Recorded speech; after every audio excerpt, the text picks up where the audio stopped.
शानदार थी कहानी पर अधूरी रह गई। इतनी मोहब्बत के बाद भी दूरी रह गई। बॉलीवुड से लेकर टीवी इंडस्ट्री तक कई ऐसे कपल्स रहे हैं जिनको फैंस जमकर पसंद करते हैं, लेकिन कई बार बदलते वक्त के साथ इन सेलेब्स की लव स्टोरी पर दी एंड लग जाता है। ऐसा ही कुछ हुआ अविनाश सचदेव और पलक पुरस्वानी के साथ। जी हाँ, अब ये कपल अलग हो चुका है। आइए आज हम आपको बताते हैं इश्क से शुरू हुई दोनों की दास्तां कैसे ब्रेकअप तक पहुंची, हमारे स्पेशल सेगमेंट हमारी अधूरी कहानी में।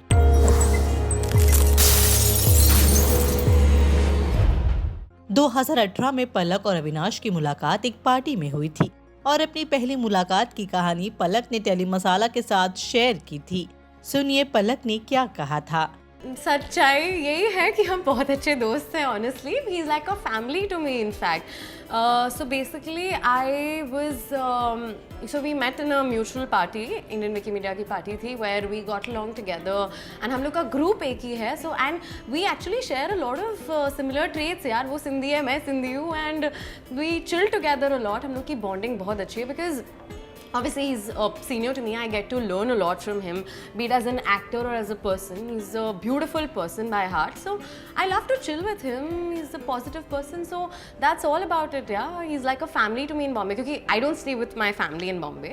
So तुम अपने दोस्तों में ही अपनी family बना लेते हो। अब पता नहीं ये क्या news, rumors are always a rumor. I don't deny the fact that he's not close to me. He is like a family, and in fact, we both are focusing on our future and careers now. He's in Jaipur shooting. I am shooting here in Bombay. So there's no way out that we can get along now, at least. So it's just that I would just say that he's very important to me, and he's like a family to me. That's all. वही 2019 में खुद अविनाश ने पलक के साथ काफी cute picture share कर अपना relationship official किया था। तब बॉम्बे टाइम्स को दिए गए इंटरव्यू में अविनाश ने कहा था, पलक सिंधी है और पहली बार मैं सेम कम्युनिटी की लड़की के साथ रिलेशनशिप में हूँ। हम दोनों के बीच काफी सिमिलैरिटीज हैं, हम दोस्त से ज्यादा हैं। रिलेशनशिप को ऑफिशियल करने के बाद दोनों नचबलिए सीजन 9 में भी दिखे और तभी से इनके इश्क की चर्चा हर जगह होने लगी। फिर साल 2021 में दोनों ने फैमिली के प्रेजेंस में कच्ची मिश्री की सेरेमनी भी की, लेकिन उसके बाद जो खबर आई उससे उनके फैंस का दिल टूट गया। दोनों ने इंस्टाग्राम पर एक दूसरे को अनफॉलो कर दिया था और तभी पलक सामने आई थी और उन्होंने बताया था कि दोनों के बीच कुछ मिसअंडरस्टैंडिंग हो गई है और फिलहाल दोनों एक दूसरे को स्पेस दे रहे हैं। हालांकि तब दोनों ने ही ब्रेकअप होने की बात को खारिज कर दिया था। इस खबर के बाद दोनों ने फिर एक दूसरे को वक्त दिया, लेकिन कहते हैं ना, कोई भी रिश्ता तभी आगे बढ़ता है जब दोनों की मंजूरी हो। पलक ने हाल ही में अविनाश से ब्रेकअप कर लिया। इस न्यूज को पलक ने कंफर्म करते हुए कहा, हर रिश्ते में अप्स एंड डाउन्स होते हैं, इश्यूज होते हैं, लेकिन कुछ चीजें इग्नोर और सुलझाना मुश्किल होता है। मेरे लिए प्यार से पहले रिस्पेक्ट एंड लॉयल्टी आती है। हमने 4 साल बिताए और मुझे उसकी रिस्पेक्ट है। मैंने उन्हें हर चीज के लिए माफ किया है। मैं मूव ऑन कर चुकी हूँ और उनके एक्शंस ने मुझे ऐसा करने में और मदद की है। पलक ने ब्रेकअप की साफ वजह तो नहीं बताई, लेकिन इनकी बातों से साफ पता चल रहा है कि इनके रिश्ते में काफी वक्त से प्रॉब्लम्स चल रही थी और उन्होंने अविनाश को भी कई बार मौका दिया था। पलक के बाद अविनाश ने भी अपने ब्रेकअप पर चुप्पी तोड़ते हुए कहा, ये बात अब पुरानी हो चुकी है, मैं पूरी तरह से आगे बढ़ चुका हूँ। उन्होंने जो भी कहा मैं उस पर कोई कमेंट नहीं करना चाहता हूँ। मैं बस कहना चाहूँगा कि ताली एक हाथ से नहीं बजती।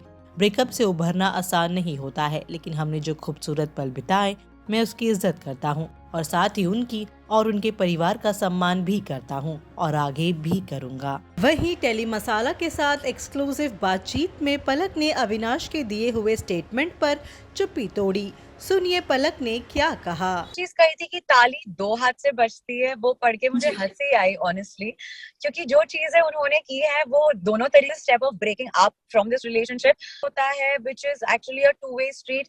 बट जो चीजें हुई वो टू वे बिल्कुल भी नहीं थी। हाँ, ये रिश्ते को तोड़ने का डिसीजन मेरा जरूर था, बिकॉज ऐसी कुछ चीजें हुई थी that he did which was quite unacceptable for me.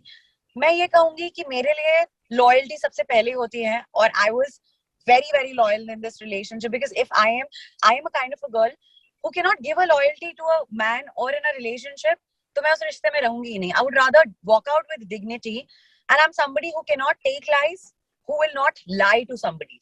So I have actually taken a lot of lies, disrespect like that. But yeah, there are certain things that I have been going through a lot in this relationship in past few months. तो अगर आप उस तराजू को इससे तोलोगे कि मेरे reactions जो ये सब चीजों पे थे, तो I am not a kind of a girl. मेरे पेरेंट्स ने मुझे वैसा रेज नहीं किया है कि बेटा एक गाल आप दोगे आपको थप्पड़ पड़ेगा तो दूसरा भी आगे दो. I have been raised as a strong girl. I have been raised as a girl who's been in a way that don't take disrespect, don't take wrong things in any relationship. I have been raised that way, and that's how every girl should live. She should never take anything going wrong against her in a relationship, any relationship. So that's all I have done. That's all I have done. I've stepped out of it because कुछ चीजें unacceptable थी. मेरे लिए fights और arguments बहुत normal है. उसके लिए आप एक रिश्ते को दूसरा चांस दे सकते हो. हर रिश्ता देता है, मैंने भी दिया है. कुछ चीजें उस लेवल पे हुई हैं, शायद इसीलिए मैंने ये स्टेप उठाया है. I respect those 4 years. That's why I'm not commenting anything direct. But people are smart enough to understand. उनके वैसे भी चर्चे पहले भी रहे हैं बहुत about his divorce or whatever. Life had given him another chance after his divorce, but he didn't respect it enough or utilize that chance basically. So it's his loss, not mine. दोनों की बातों से साफ है कि इनके relation में कितनी कड़वाहट भर गई थी, जिसकी वजह से दोनों ने अलग होने का फैसला किया. बता दें कि अविनाश ने 2015 में टीवी एक्ट्रेस शामली देसाई से शादी की थी, लेकिन 2017 में उनका तलाक हो गया. इसके अलावा वो बिग बॉस 14 के विनर और टीवी एक्ट्रेस रुबीना दिलैक को भी डेट कर चुके हैं, लेकिन उनका ये रिश्ता भी नहीं टिका. क्या कहना है आपका इनकी इस अधूरी कहानी को लेकर? बताइए हमें कमेंट सेक्शन में. And also do like, follow and subscribe to Tele Masala on Facebook, Instagram and YouTube.